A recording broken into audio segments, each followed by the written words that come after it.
Gaurav, welcome.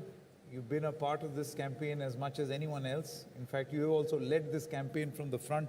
8 years of the campaign, and obviously, we couldn't have asked for a better partner. What keeps Reckitt so committed to this project? Many reasons, Ankit.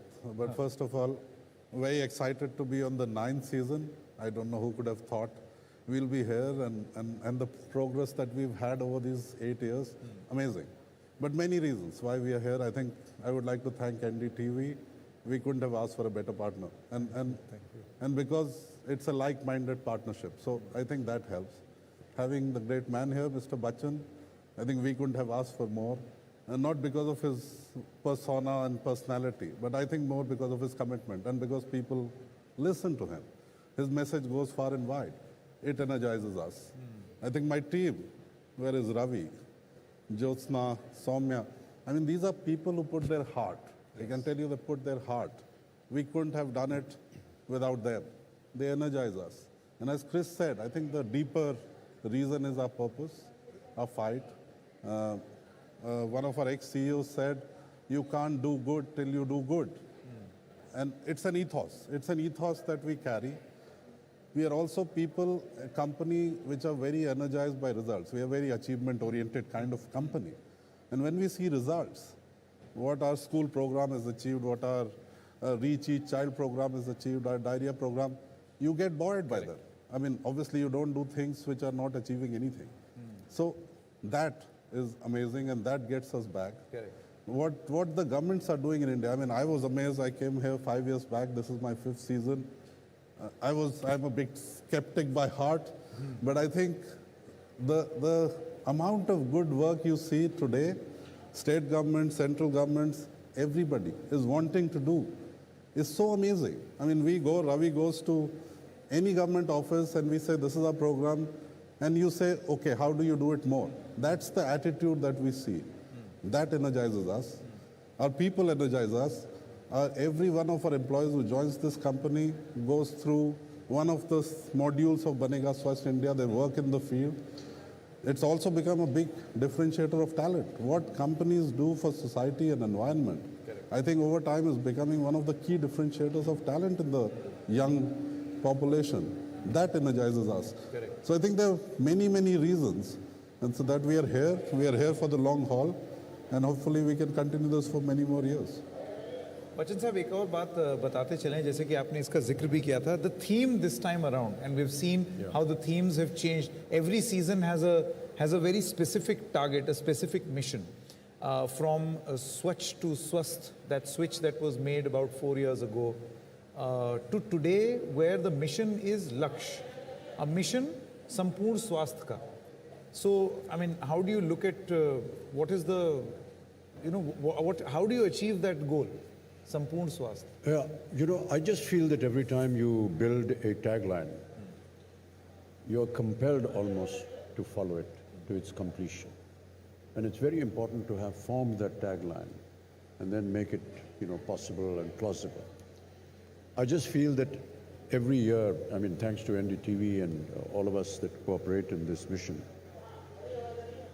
it is important to keep drilling this thought into every mind in the country. Many a times, a lot of people look at us and say, "Do teen char baat karke aap log chale gaye, uske baad kuch hua nahi." But when you see results happening in front of you, that's when you realize that this mission is succeeding, and may it continue to succeed. But as I said, we have to keep pushing, we have to keep endeavoring to make sure that that tagline is lived up to. Would you like to tell us a little, Gaurav, about this mission? How does Reckitt propose to go about? Well, when we thought about it, Sanket, you were in the room, Doc was in the room when we discussed this as to how do we take this forward. And we started with basic hygiene. Season 1, hand washing, school program. We have come a long way. We've shifted to health. We've gone and done many other programs which impact.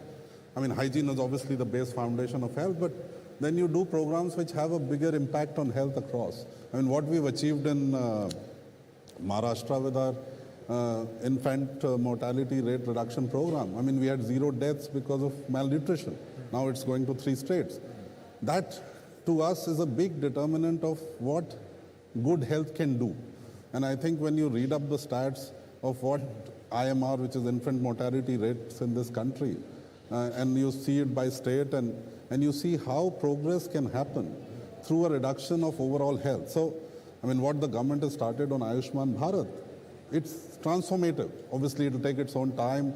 In India, everything takes time to trickle down, but to have that 10 crore families to be under that scheme, the impact it can have, and you see around yourself. I mean, I think poverty, the circle of poverty, when health plays a huge role. I mean, imagine, and I've seen people, and I'm sure every one of us has seen, when people who are relatively poor, when they get into a sickness problem and their income levels drop, it is a vicious negative cycle. So insurance that the Ayushman Bharat scheme gives goes a long way in elevating their health. And I think through this program, I would say, and we were discussing it with Doc, that if we, or people who are the better off in society, if we can just say that we adopt 4 people or 5 people in our houses or our household, people who work for us, if we can just give them insurance. I mean, it costs nothing. I mean, it's about 2% of the cost of you insure.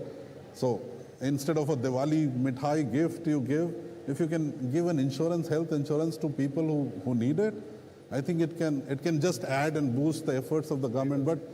But this whole thing of getting India to total health, not only, and moving on from continuing the work on hygiene, but doing work which makes the overall society healthy is going to be extremely important in the coming years. You know, in fact, Gaurav, I wanted to ask you a question on, and we have done this in the past also in previous seasons, of helping people understand, make economic sense of, their health.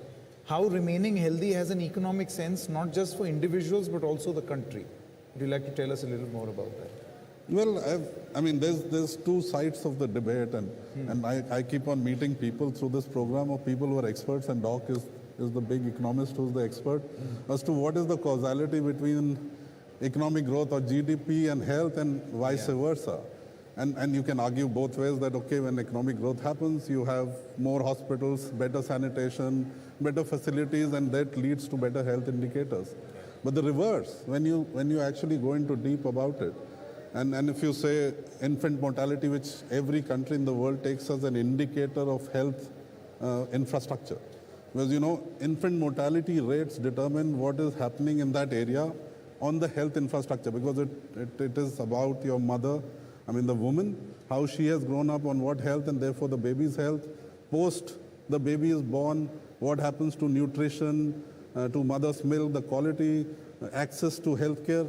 So infant mortality rate is a major indicator of what the overall health of a region or a state is. And when you see that across states, I mean, you see states which have a higher IMR have a lower GDP per capita. But if you see, I mean, economically the theory is very simple, that if you have a lower IMR, you have a better workforce going forward. Better workforce means better productivity, healthier people work better, they earn more. When they earn more, they save more. And in the economic sense of it, savings is investment. So investment in the country increases, and that causes growth. So, I mean, there's clear, we believe very strongly that improving the health infrastructure and improving the overall health of this country will go a long way in becoming the number 3 economy in 10 years. Maybe we should do it in 8 or 7. I think it'll go a long way.